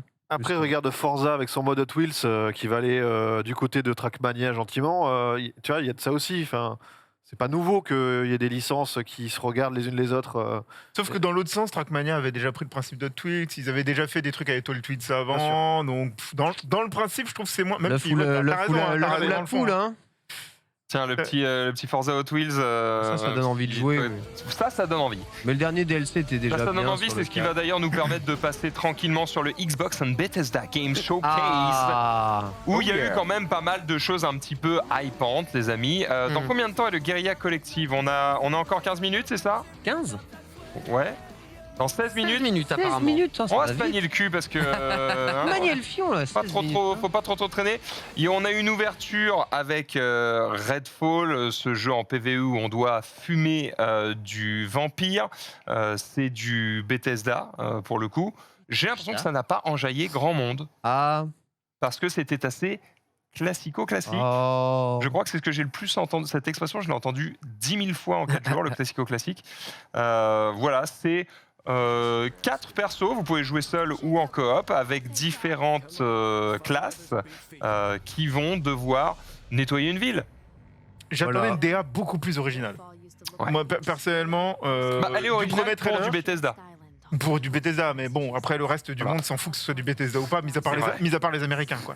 Mais non, franchement, en DA, j'attendais totalement autre chose. Là, franchement, ça vend pas du rêve en termes de DA. Après, attention, c'est le gameplay qui va tout faire dans ce style de jeu. C'est un Left 4 Dead, un Left 4 Dead, on va dire.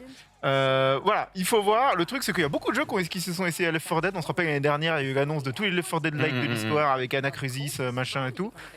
Franchement, les 3 quarts ont disparu, même les plus intéressants, même ceux faits par les développeurs de Left 4 Dead. Ouais. Donc du coup, je ne sais pas trop où est-ce qu'ils vont aller. En plus, en termes de timing, tu peux être innovant parce que c'est du vampire. Unlucky, Vampire the Masquerade, V-Rising. Ouais. C'est ballot quoi. Ouais. C'est C'est vraiment vraiment dommage. Oh, con. dommage. Ça c'est C'est dû à vraiment pas trop grand chose. con. Ouais, j'avoue. Bon, on verra un petit peu comment ils s'en sortiront, évidemment. À la sortie, 34 jeux présentés sur le Xbox and Bethesda Games Showcase. On a eu le plaisir de voir Hollow Knight, Silksong, qu'on n'attendait pas lors de cette conférence. Et finalement, il y était avec une annonce de Game Pass Day One, Mais pas de date. mais pas de date. On sait qu'il sortira dans moins d'1 an parce que ça a été confirmé, donc il sortira avant juin 2023. C'était la révélation aussi pour Diablo 4, Ouais. parce qu'en fait, t'as pas de date. Tu sais que tu seras probablement sur le Game Pass parce que rachat, machin, tout ça, mais on verra. Toujours est-il que c'est surtout que ça sort dans moins d'1 an. Moi, j'aime C'est ça bien. qui a hypé les gens. Moi j'aime bien quand ils font ça, tu vois. Ouais, y a pas de date. Ils donnent pas de date, t'es pas en train de tester Enfin, quelque chose. Gros, il te dirait C'est- printemps 2023, ce serait la même. C'est hein. que la fenêtre, ouais, mais c'est quoi qu'il arrive une date qui peut être fin printemps repoussée, ouais, c'est ça. Non, tu donnes pas de date, comme ça au moins t'es tranquille, t'as toujours l'option select. Ouais, c'était les jeux d'il y a 12 mois, mais bon, on vous a pas donné de date après tout, donc si c'est plus tard, c'est pas grave. Ça, donnez pas de date quand vous êtes pas sûr de la date, c'est très bien. Oui, c'est mieux que de faire des communiqués pour dire que c'est reporté. Voilà, C'est exactement. moins déceptif du coup. Ouais, parce que sinon Ken pète des câbles. En tout Ah, cas, moi, j'en ai Silksong marre. avait l'air très Ouais. Les jeux très deviennent fous. sympathique. Non, mais attends, dans la famille des Metroidvania, ça reste une valeur sûre. Hein, Ah, la carrément, valeur sûre, oui, là, carrément, c'est- ça va régaler, carrément, hein. carrément. c'est un gros marbre. Hein, c'est voilà. Riot Games a cassé le jeu Ça, c'est du Ouais, lourd. clairement. en disant ah, au Vraiment. fait, vous avez acheté beaucoup de champions hein, depuis que vous jouez à League of Bah, Legends. ça Alors, merci, servait à rien. mais en fait, suffit de prendre le Game Pass et vous avez tous les champions. Let's go. Voilà, c'était un peu l'annonce. Tous les champions sur League of Legends, tous les champions sur Wild Rift, sur Valorant, les cartes de base dans Runeterra, et j'ai oublié le dernier. TFT. TFT. Il y avait quoi d'offert sur TFT? TFT, je sais Aucune idée. pas ce qu'il Et doit faire. Remets, les je veux savoir. légendes, Retourne en arrière. On s'en fout, même si on voit ta souris, vas-y, bats les couilles. Ah, il appuie sur les Voilà. Xbox Game et les, Pass. Vas-y, c'était quoi le dernier truc? Yes. Boum Little Select- Jump. Oh, Wild les Rift. petites- Wild les petites Rift. légendes. En même temps, c'est Wild normal, dans Rift. Teamfight Tactique, il n'y a que Bien ça à acheter, donc on va pas non plus leur en vouloir. Ouais. Non, Est-ce que ça veut dire que aussi, si on se projette dans le futur, dans les nouveaux projets, nouveaux jeux qui vont sortir, il y aura aussi le All Unlocked, enfin tout débloqué? Ce serait vraiment bien. Bah, par exemple, l'arrivée du jeu de combat Riot avec tous les combattants débloqués. ouais, le projet Ouais. L, ouais. Qui ferait du coup le nouveau Killer Instinct, hein, puisqu'il n'y a pas de nouveau Killer Instinct. Eh ouais. La vraie question, c'est combien Microsoft a payé pour C'est avoir clair. ça. Je me demande. Ça, Franchement, je me Combien demande. ils ont payé, à quel point c'est aussi une volonté de Riot alors, pas de s'immiscer dans les salons des gens, parce que en fait, Ah, les jeux Riot arrivent est pas aussi sur en train console de non travailler plus, sur tu des vois. jeux qui seront compatibles console. Voilà, Là, c'est ils ne le ça. seront pas tous, C'est ça. mais les prochains vont l'être. Ouais. Dans quelle mesure c'est pas aussi une volonté de Riot de se mettre plus facilement dans le salon des gens? C'est possible, mais je pense que Xbox a quand même plus à gagner que Riot à suis avoir d'accord. Les champions Ouais, complètement ouais. gratuits. C'est vrai qu'en termes Donc ils d'image, ont dû casquer quand même pas mal, mais après, on ne D'ici- saura jamais le montant. d'ici là, est-ce que tu puisses directement suivre les Worlds après dans le client Game Pass? Enfin, tu vois, je vais très loin, hein, mais Ah, mais c'est des, ce avec des sont des idées options, avec intéressantes. des trucs, avec des. Enfin, tu vois, tu peux imaginer beaucoup de choses. Hein, Ce sont des idées intéressantes. En tout cas, c'est une annonce qui a retenu beaucoup d'attention sur la conférence Xbox et qu'on n'attendait pas. Parce que franchement, tu peux regarder tous les pré-shows de la Terre. S'il y a un man qui était en mode « Oh, j'attends une annonce de Riot, moi, pendant cette conf Xbox. » J'avoue, GG. Franchement, Sincèrement. s'il y en a un qui l'a faite, que ce soit les Gotos ou chez nous ou ailleurs, sortez-la Non. voir. Je veux la voir. Ouais, j'avoue. Je Fais gaffe, pense- je rappelle que la mode, c'est de faire des comptes Twitter où tu annonces plein de trucs et après l'annonce, tu effaces tous tes autres posts C'est vrai. et tu mets que les trucs que tu avais Si un piffés mec au qui a été hasard. très très chaud, Ah non, faut les vraiment, numéroter, sinon c'est pas du jeu. quoi. Et d'ailleurs, on n'a pas fait de bingo cette année. Ah, On n'a En pas même fait temps, de bingo. tellement c'est un triste. bingo de l'E3. Y avait-il un E3 cette année? C'est vrai. Max. Rendez-vous l'année prochaine pour un prochain bingo. Bien sûr. C'est belle branche. Allez, Forza Motorsport, effectivement, on a parlé rapidement de Forza Horizon et de son mode Hot Wheels qui sera payant, ce n'est pas dans le Game Pass. Enfin, le jeu est dans le Game Pass, mais pas le DLC. Forza Motorsport, c'est la version simulation qui est sortie. Là, pour le coup, Ah ouais. voilà, ça faisait un petit peu plaisir aux yeux. Et franchement, c'est un petit peu ce que j'ai retenu, moi, de tout ça, qui suis très PC Master Race, mets-moi ta grosse carte graphique, tout ça. Bon, il n'y avait pas grand-chose pour faire pleurer les mirettes, Un gars.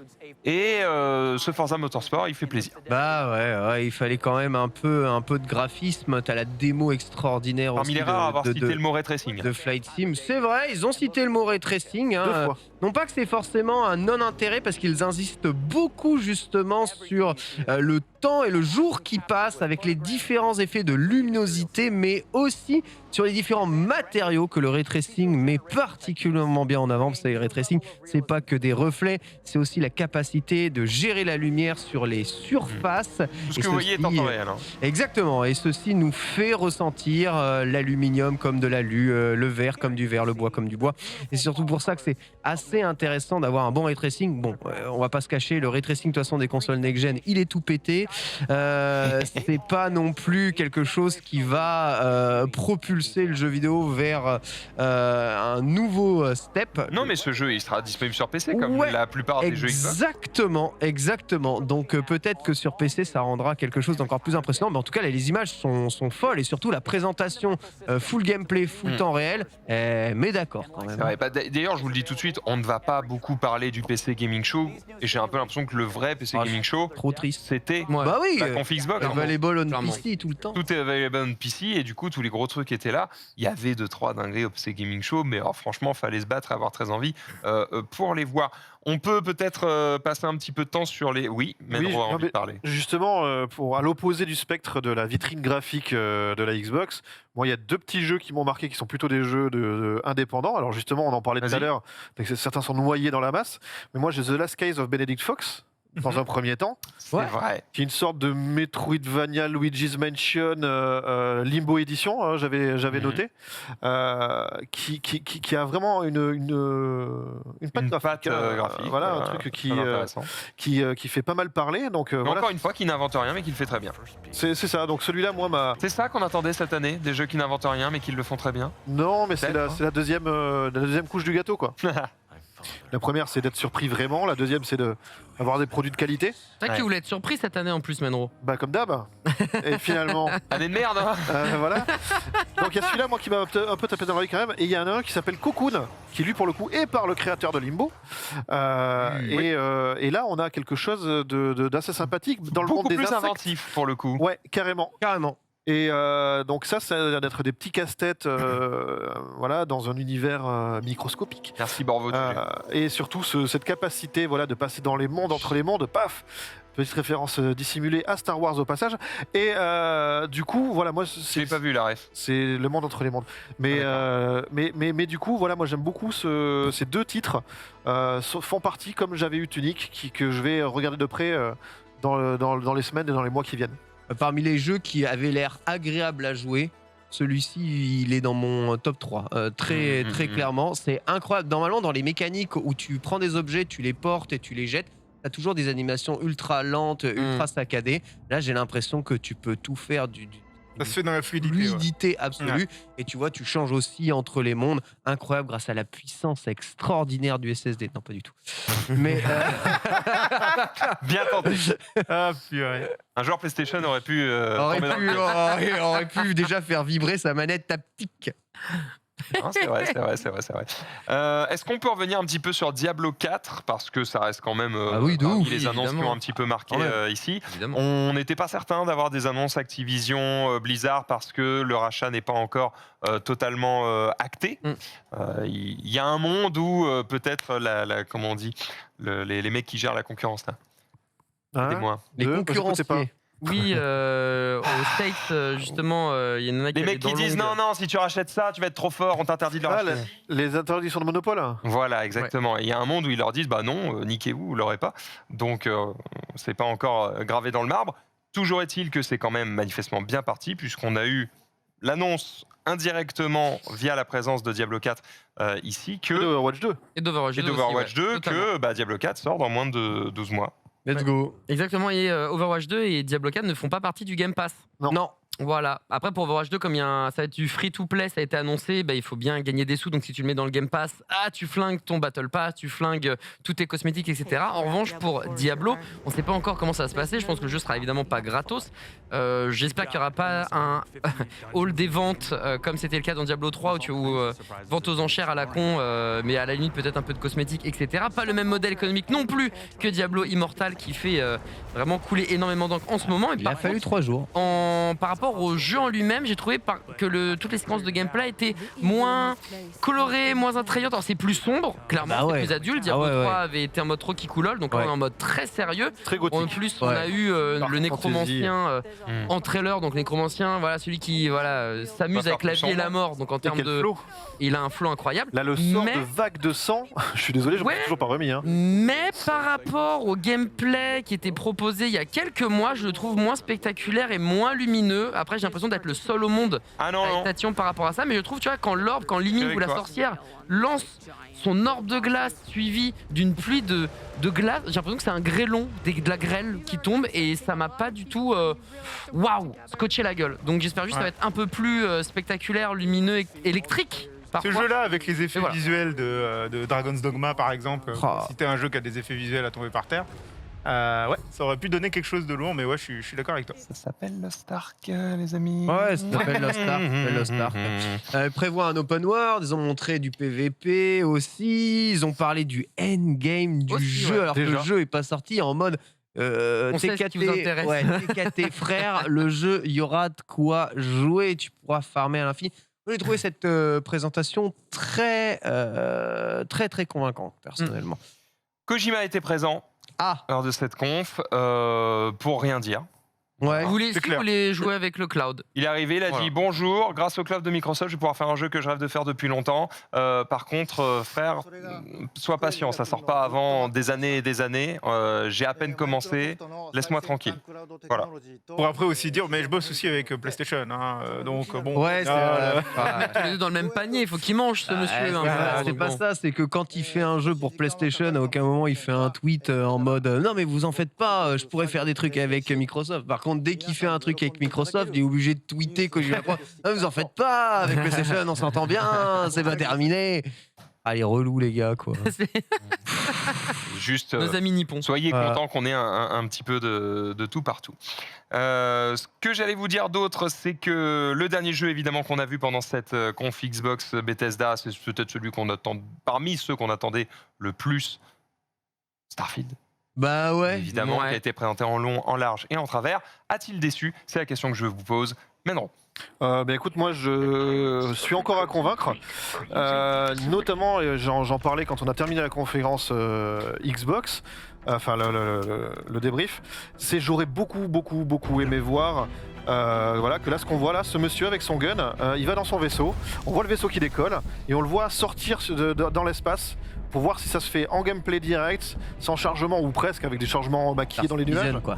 ou est-ce que, ou l'inverse, hein, atterrir, ou est-ce que on va être dans je prends mon vaisseau cinématique, hop, je suis dans l'espace. Et ça pour moi c'est le vrai truc qui fait que pour moi C'est vrai ce qu'il sera a dit qu'on pouvait piloter et il se retrouvait dans l'espace. On n'a pas vu le voilà, souplesse. parce que pour le coup, ça a été pas mal comparé aussi à No Man's Sky. No Man's Sky qui s'est pris des sauts de caca à sa sortie et à raison. Mais ceci dit, ce truc-là, c'était un des trucs les plus réussis du gameplay. C'est la gestion de l'espace et du temps à travers le vaisseau quand tu es sur une planète avec le frottement de l'air, dans la demi-atmosphère ou dans l'espace total.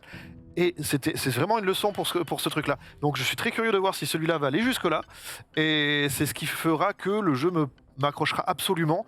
Sinon c'est un Mass Effect tiers, quoi. Et ça risque d'être un peu décevant. Ce qui est pas dégueulasse. De ce côté-là, il nous reste une minute, Anagoun. Très vite fait, je pense qu'en termes de contenu, il pourrait être assez grandiose. Je t'avoue que je m'attendais à un Skyrim dans l'espace, on aurait plus dit un Fallout dans l'espace, mais peu Oui. importe. Ouais. Par contre, manque de patates dans les armes, manque de patates dans les combats spatiaux. Ouais, ok. Bon, C'est un pourtant un RPG. peu plus d'impact C'est un RPG, ouais. pour que ça fonctionne. Ken, Ouais, il est exactement ce que je pensais qu'il était. donc Voilà. tu n'es pas déçu et tu n'y joueras pas. Bien au contraire. Voilà. Je ne Voilà. suis pas déçu, je ne suis pas convaincu, bien au contraire. Voilà.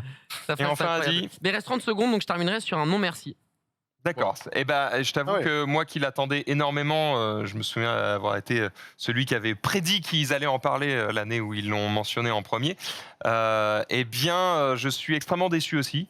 Notamment, ça fait pas fini du tout. J'étais assez convaincu par les parties dans l'espace, pas du tout par les parties au sol.